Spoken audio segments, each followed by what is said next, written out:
voilà nous en garti e kattande subhanahu wa taala enen pay noon ha toon to wuro men Diagnum enen gandi en jiiɗino heɓodirde nos amis de Tekan woni cette belle association dénommée Intime, mais il me semble que lawol ɓe goni donc ce n'est que partie remise inchallah ma en ƴeew artude mabɓe kamɓe l'association Intime ma en jokkodiri e Hamidine Mamadou Kane, mais également aussi ma en jokkodiri e mo ganduɗoma ko kañum woni le président Tal, parce que vous voyez on avait même prévu leurs images. Voilà, ça c'est monsieur Tal donc monsieur Tal Mamadou donc enen calminamo enen gandi ko kimiram ko ni, mais ils sont en voiture donc ɗuminta donc aussi il y a Mamadou Hamidine aussi vraiment mo gandorma kam fof c'est des membres on donne association biyeteɗo Intime, donc enen calminaɓe au passage enen jarnaɓe. Donc alors joni paɗen ko Diagnum, bandiraɓe musidɓe tedduɓe Diagnum noon sen jeehi toon paɗen ko ganduɗoma a woni tigui rigui d'abord ma en ketto mo ganduɗoma ko kañum woni inspecteur meɗen hono Aliya Djigo, ma en ketto également mo ganduɗoma ko kañum woni ɗum donc kettoɗen inspecteur Aliya Djigo ƴeewen holko addani en inchallah. Diaspora e tampere mo woni tagali woni musde e tempérament il faut mbaɗa feere hunde ara haɗo on yiyata le coût financier ara yetto kadi a yanen gartam ha si mbiyamen haydara peut être mawɗo uste darde nde mais lan ɗum mumen en tout cas heddo noon oɗo les enseignements là sen dañi médiatek enen ganduɗo ko nokku gonɗo oɗo en mbiyani mbaɗ sen dañi sen ngala terrasse ne kam so woni zinc mbaɗa hen on fof plafond woni contreplaqué won less ustu ngoli en défaut contreplaqué ma won cekki hay cekki men ɗe e cekki men ɗe c'est des isolants en wa en ustu ngulki ye ha sana terra zinc won wa waɗen en kan au faux plafond merci très bien sec cekki jeeten ɗo dusɓe ngata ɗo en jeeyi c'est de bons isolants mais enen nufiram ngel gadda o charpentier feŋal ma sino a weltata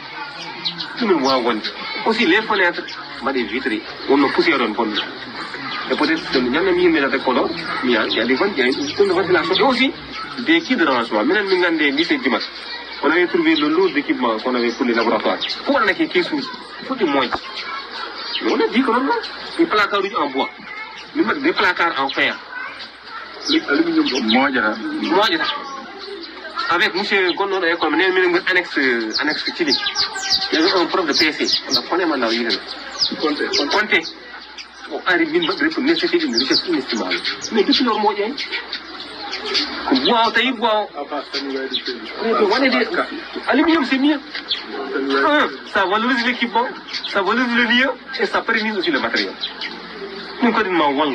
que le matériel c'est pour toute la jeunesse de Diagne. Primero,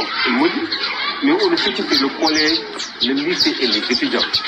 Si c'est bien utilisé. Et on peut mettre à profit la communauté étudiantine de Diagne. Ils peuvent encadrer les gosses. Bien qu'encadrement qui sont en cours de vacances à Dieu, actuellement. Nous sommes dans un monde de compétition. Les meilleurs élèves, on les présente au concours. Linek Nendo, Mariam Ba Nendo, Écoute Nendo, Britannique Nendo. Ce qui passe, moi, mon truc de fait, il y a un peu de même. Yimbi est organisation. Donc, wadde kam vraiment on jetta. Et donc, alhamdulillah, en jetti, comme mané faire jangé jam kamne, alhamdulillah, on est min nga fanar ne dañar. Donc, tirer les enseignements de cette bibliothèque là qu'on a perdu. Maintenant, essayer au local. Maintenant, on va tester, on va installer ça. On a pour maintenant les deux grandes photocopieuses. En tout cas, il faut aussi peut-être penser une chose. On laisse à Diagne vraiment de voir comment exploiter ça à fond. On a deux grandes photocopieuses. Maintenant, pourquoi pas pour la maintenance et c'est vrai, on n'a pas touché. Mais quand tu fais ça, peut-être moins de coûts, peut-être exploiter ça à fond pour comme les recharger que l'année, on va voir le toit. Si on est gratuit à août, c'est maintenant c'est nous pose du problème. Mais quand on vraiment on maintenant et de surtout comment tirer profit de ce matériel pour le bien de Diagne. Non, on est essentiel. On dit ça, on ne peut dire le hen. On peut tourner, on peut le faux. Le faux qui maintenant, nous on va donc monsieur Véran a été et toutes les diligences prises, il y a normalement on rendre compte que le matériel est conséquent. Voilà, donc ɗum ɗo ko kongi inspecteur meɗen inspecteur Aliya Djigo. Donc peut-être ma en keɗo mo ganduɗon ko kañum woni monsieur le maire de la commune peut-être lui aussi va mo xalan en yande mok ensuite ngaren e mo gandorma ko kanyum woni Amadou Ayero Sarr kanyum aussi ketden yande mudum vraiment et odo alhali donc peut-être voilà il y a le maire qui est là donc on va peut-être écouter monsieur le maire voilà. Je voudrais aussi faire des propos parce que proposition pour ordinateur c'est environ 7 ou 8. Hein? Il y en a combien? Non, I don't know, on a compté 5 parce qu'on a compté. On a ouvert 3-4. On a école comme il faut que j'aille une fois. Une autre fois, il y a un bail, il y a un bail de Didi. Et le mot. Il dit quoi que dit. Ay si école on tete mi yaay ni gadi bagage ko fop tan juuge to école o wa pata en ita dotation tan naye ya battini gadi yimbe parce que battino e ko e population walla budget école para CGE tawi oɗo ɗum ɗo addamu on lo de paquet de na kayitaji addamu nangam yaro en battino on va pas faire les mêmes frais nden nafoore nde yaltat ko jogiɗen ko taw en mbatta ɗum yaltata e fere ɓe ɗum noon heddi ko enen fo ndendi tinnuɗen en tout cas yoɗat tan ko wonɓe caggal leydi waɗɓe ɗum ɗo ngara ɗo jiiɗo nafewre nde nden tan ɗum yumi kala ko mbaɗɗen hen heddi tant que ɓe jiiya hen retombe keɓe gadduno ko ɗo fayida ɗum noon Allah jarama en tout cas mbiɗen e disposition moon minen kadi caggal moom mbaɗe des propositions kala hen ko kali kadi no on va essayer d'aider.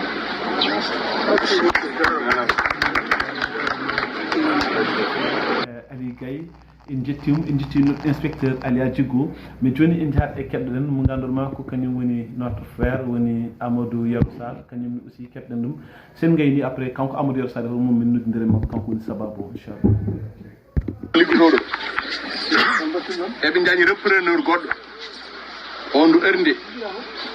wi sohlani matériel ngu tawa ɗo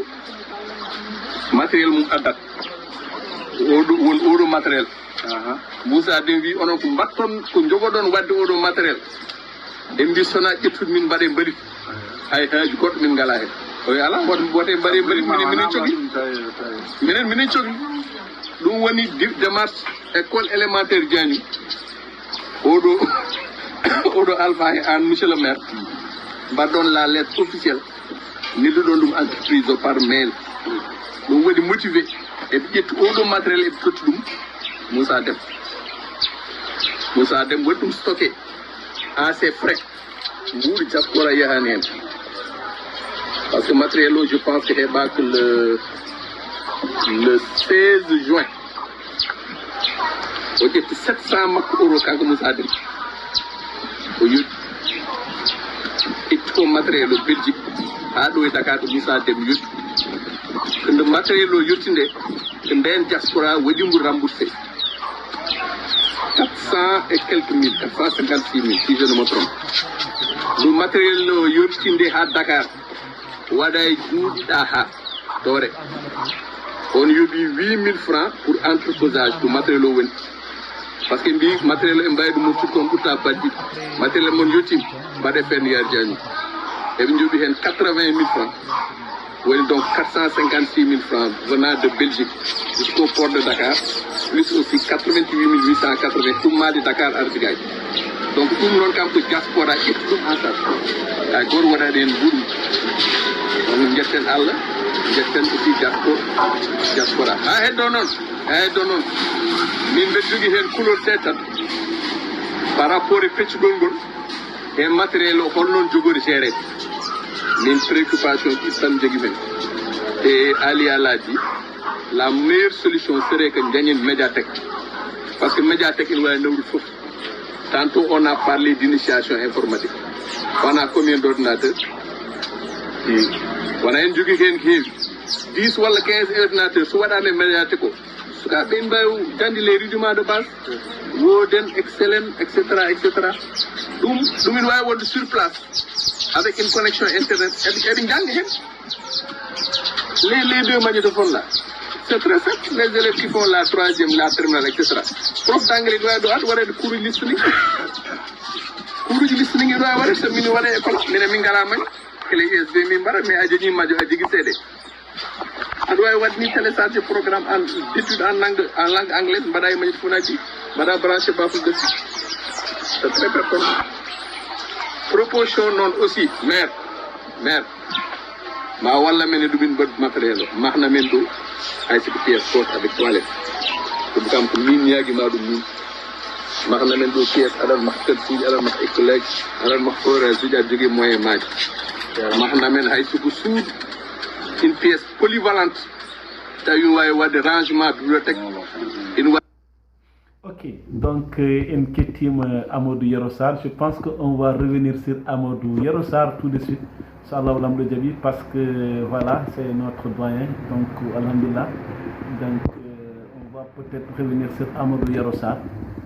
Voilà, Amadou Yero Sarr, il est là. Enen gandi ko kanko woni sababu ha mbawden hebde e ko ngandormon cette belle information woni ɓessugu jañum naɓe wonɓe toon to caggal leydi dañi fartangi rendinde ɗeɗo copporoje pattam lamijo ndendini oɗo matériel mbawi addande ɗum ɓesgu jañum naɓe. C'est vraiment un plaisir. Donc en keeɓi Amadou Yero Sarr, proviseur. Assalamu aleykum monsieur le proviseur.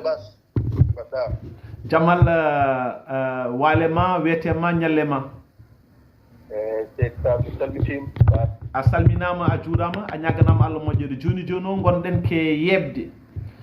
des images ɗe gandanɗo hoorema ɗi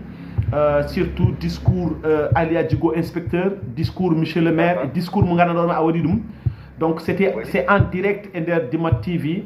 ngam tigui rigui bandaɓe mbawa andude holko kewno toon to Diagnum.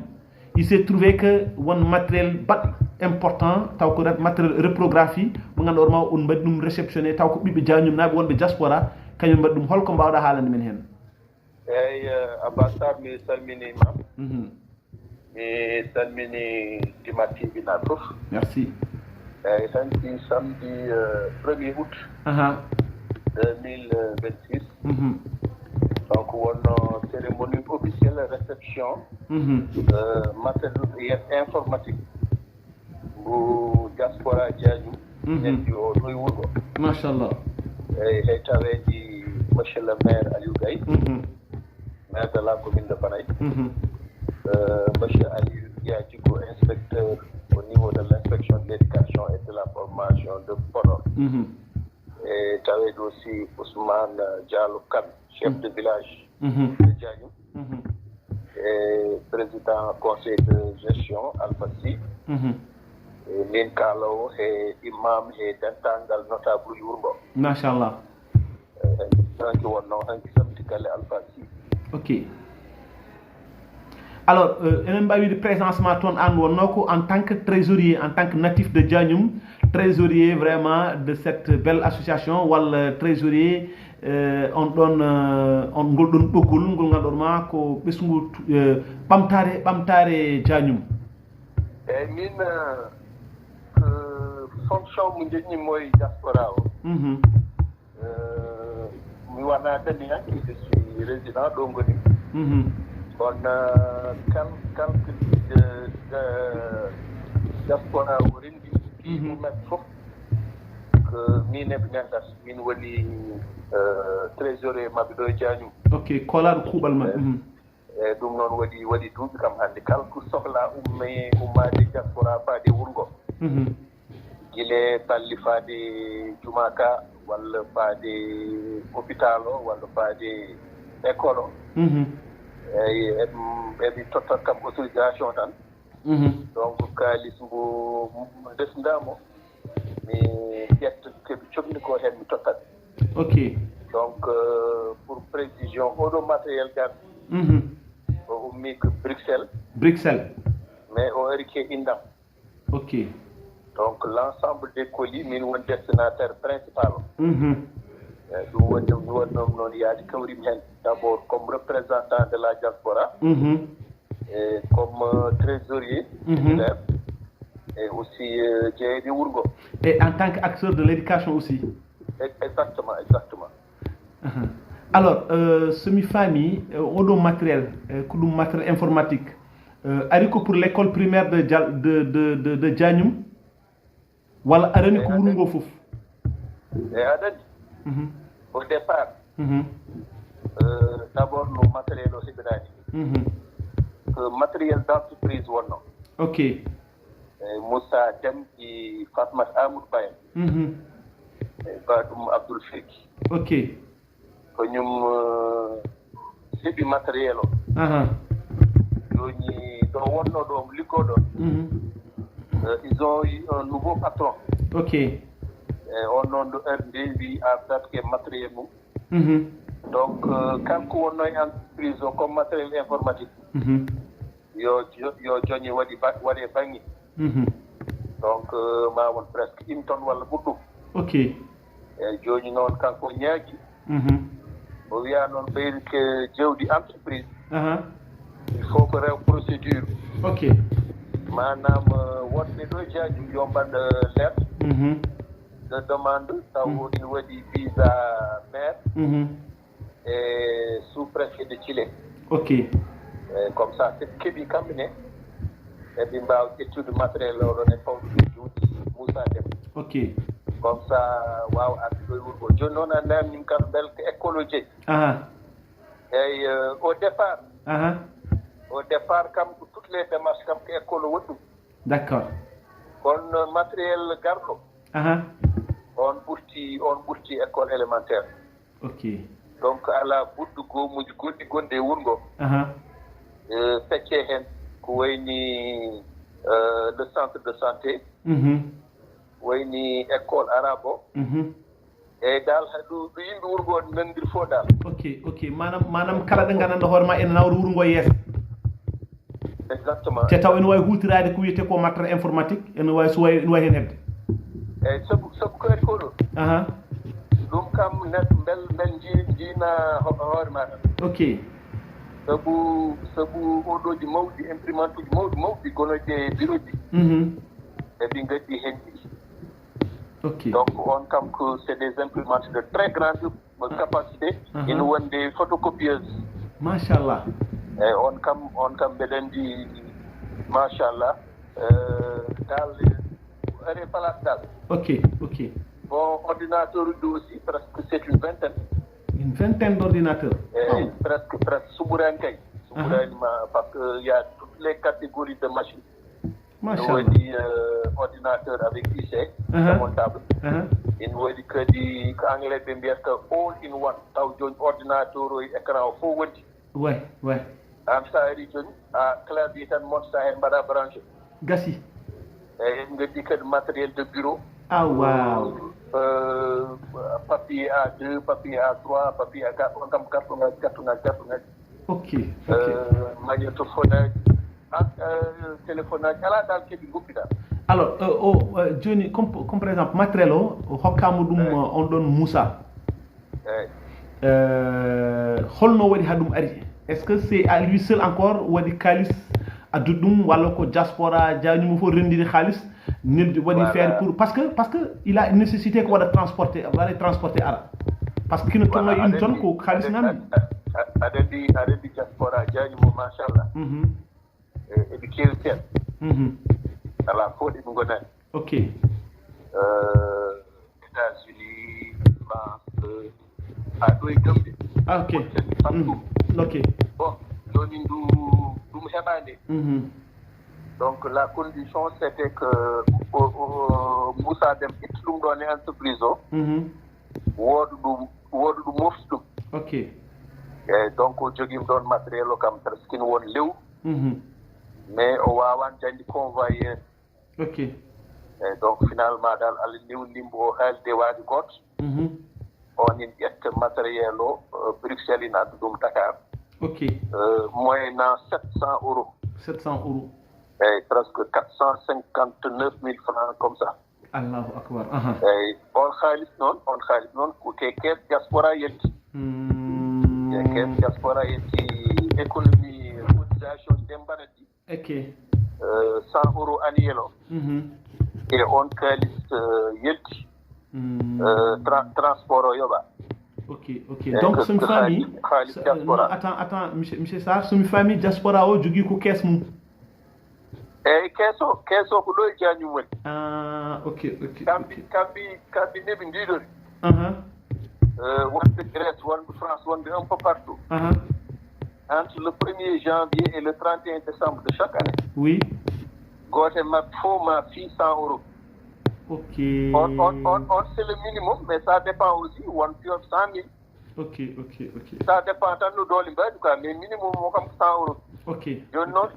min won trésorier, min won mofto o khaliso. Ah, ok. Donc kal gaddu pimu ke am rewat dal. D'accord. Mais également so tawi rewema joni comme par exemple comment ti holno mbaɗirta ɗum répertorier ha yimɓe ganda e rewema minana manam so aɗa andi kaliso so rewema min joni sum fii an holno mbaɗirta ɗum répertorier ha yimɓe ganda vraiment a base fii joni somi heeɓi joni abi riya mi yahata mi tiira ok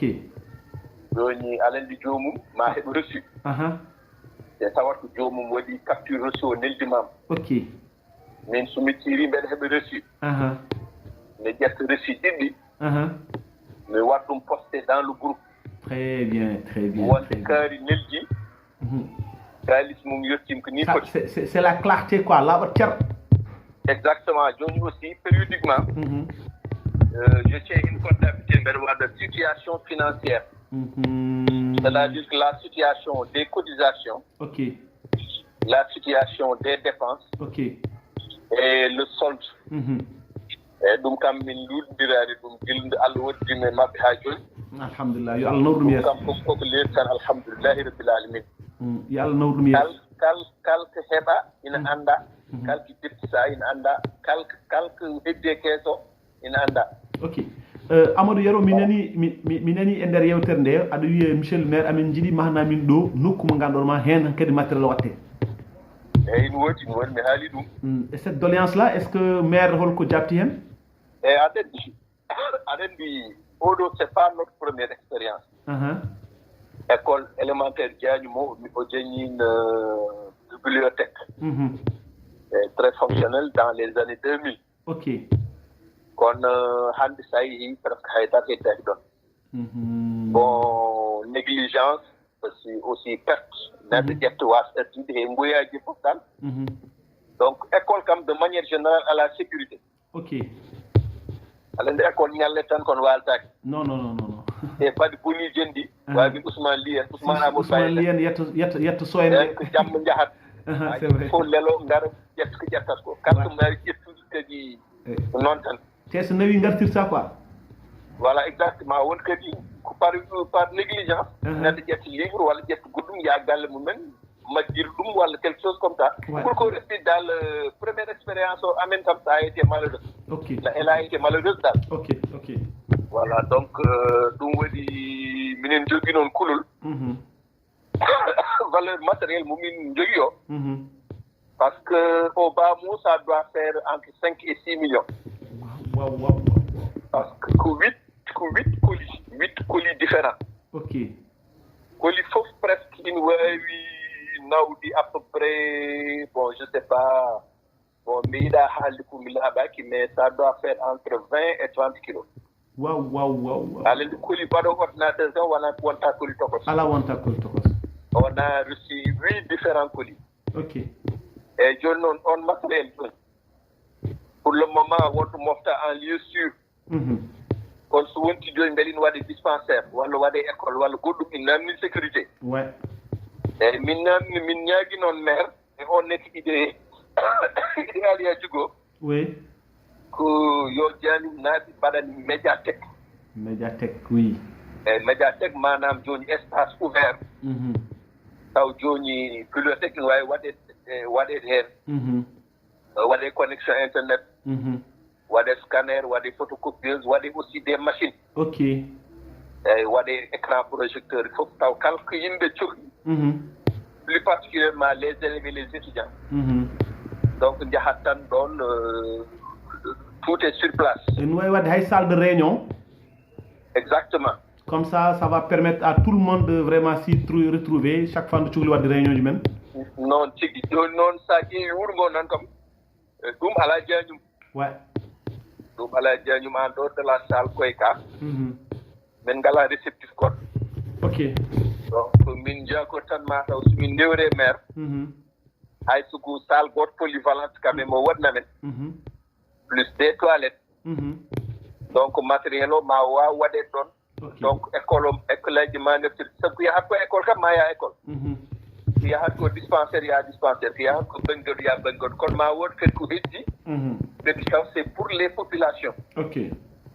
voilà non oui. Mais alors est-ce qu'on a sikkani comme par exemple pour ko ɗon gasniten monsieur Sarr est-ce que sikkani par hasard comme par exemple si presque tout jañum no foti wawde goto fof wadde hay soko sac mum ciment walla ɗum ɗo maçon ɓe enen fof ndenden tan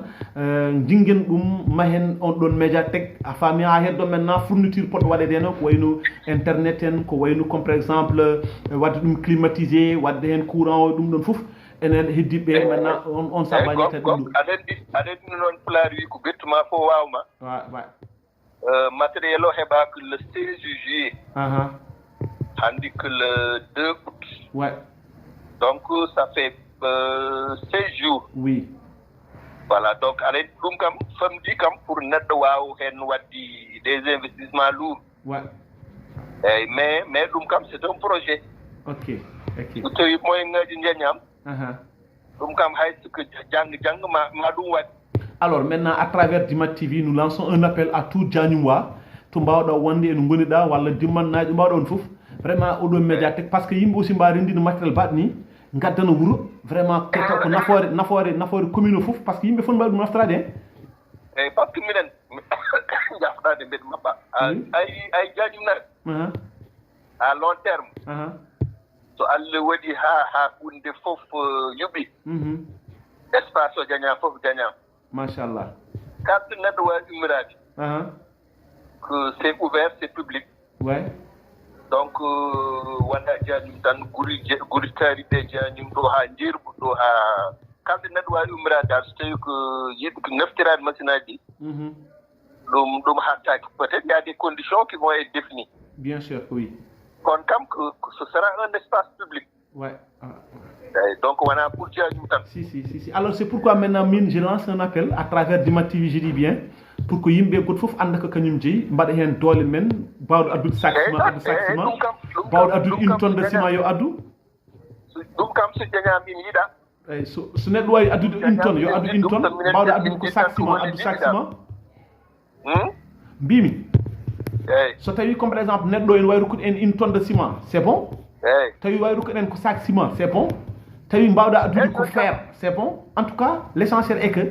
objectif o woni comme par exemple yidde matde on médiathèque mo ganduɗa ma ça va servir vraiment toute la commune min kam mbeɗa andi Diagnum naaɓe so ndeɗimi wadde médiathèque ɗum kam mbeɗa andi ina wawi wasɓoyde dal yo Allah yettin ɗum sabu kam wonɗo yakara moyen ngaji te jomumen ko waɗatnoɓe tan e wuuro ngo alors ça aussi vraiment yo Allah yettin ɗum il est morguji goɗɗum e goɗɗum merci ɗum de kadi nafoore eyyi somin jogui kadi ballal ummirade administration oɗo local o manam mairie walla ɗowa ummirade fof dal ok eyyi hay ɗowa ummirade fof dal minen kam min gagnani min jiiɗa ko wallede d'accord alors maintenant on est à terme mais il y a quelqu'un qui nous suit Demba Kane il vous remercie vraiment de toutes ces informations que vous êtes en train de fournir vraiment ɗum an Allah jarama votre dernier mot monsieur le proviseur mon petit frère Demba Kane ko ɓi bayam Dial Dembe wallahi Demba Kane de Diagnum Demba Kane de Diagnum c'est mon petit frère ndeysan Allah ina wadda men sewi en tout cas il a vraiment précis jiɗɗo Diagnum aussi nade jiɗɗo Diagnum surtout num kam ɓe ɗandi ɗum machallah ɗum kam ɓe ɗandi vraiment omo yiɗi Diagnum te Diagnum ala ko jarnanimo non ba makko wano ça c'est sûr aussi en kawri hen donc en jetti hen Allah il y a également Sidi Ba de Thilé Boubacar Sidi Gueddaɗo il est actuellement à Dara Jolof kanko aussi o wi ko kalda ko laaɓi cer mi weltinimomo Sidi Ba c'est un parent d'élève mi weltinimomo mi salminimomo aussi d'accord ɗum noon mo proviseur Allah jarama votre dernier mot konngol ma battindigol eyyi joni kam goto foof tan yo andu kam ko adda ko wona Diagnum tan jeeyi c'est ça donc nafoore nde yimɓe fof min jiɗan ɗum way yo Allah waɗan en Allah wallu men tan hunde wawa darade en tout cas en jetti Moussa Dem enen jarnamo no feewi o waɗi ɗo gollal manngal de en jetti aussi la diaspora de Diagnum eyyi ɓen noon kadi njeriyete sabu vraiment depuis des années kala kewɗo e wuro ngo gammuji fof kalkin waɗi ɗo de forte somme qu'il dégage pour la communauté ɗum noon yo Allah yoɓɓe moƴƴere donc comme ils ont compris aɗa andi grand frère gammo eyyi aɗa andi neɗɗo ñamitaki yartaki wallahi sa jibnami nokku a mawni nokku Allah newnimama nokku o vraiment Allah wallima a yalti mais sa dañi routine nokku o le problème le problème haydar bonnantamam hande de Diagnum kam woyani haydar alhamdulillah gote mabɓe jeeñi ɗon e Diagnum artira alors donc nous remercions vraiment diaspora Diagnum mais également ɓesgu Diagnum foof en jetti ɓen jarnimoɓe e solidarité o e foof quoi en tout cas merci du fond du cœur a jarama monsieur Sarr merci c'est ça merci proviseur merci c'est très gentil alors merci wonno ko proviseur meɗen Amadou Yero Sarr en jettimo no fewi en jarnimomo vraiment e ko laɓitanen ko vraiment en beltima taw ko haal Allah en beltinimo no parent woni Demba Kane